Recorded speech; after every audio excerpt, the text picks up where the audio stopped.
joogta dalka Finland ayaa fikradooda Home Cable TV wax ka weydiiyay xaaladda siyaasadeed iyo nabadgelyo ee maanta iyo arrinta haamaha gobolka Saaxil ayaa xukuumadda Somaliland u soo jeediyay in xaaladda ka taagan gobolkaasi la dejiyo lagana foojignaado wax kasta oo nabad wiiqaya waxaana ka mid ah hadaladoodii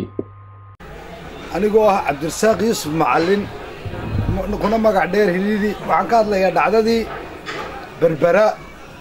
hadday noqotay haamaha wareejintoodii ee xilliga tuugada ah habeenbarka la wareejiyay iyo ganacsatada iyo mujaahidiinta xidhan ee uu ka mid yahay Cabdirasaaq Dubad Maxamed madax yar nima fara badan oo mujaahidiintii ka mid ah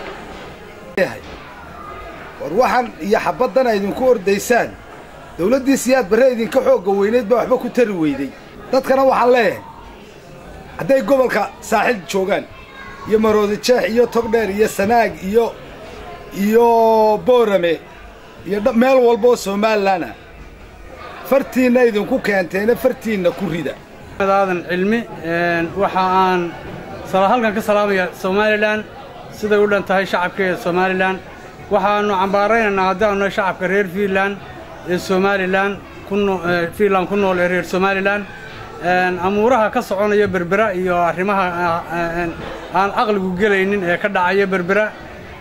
waxaanu kala oo cambaaraynaa in haamahan iyo wixii sharci dejinta Somaliland ay diiday inay dawladdu ma aragtay arrinta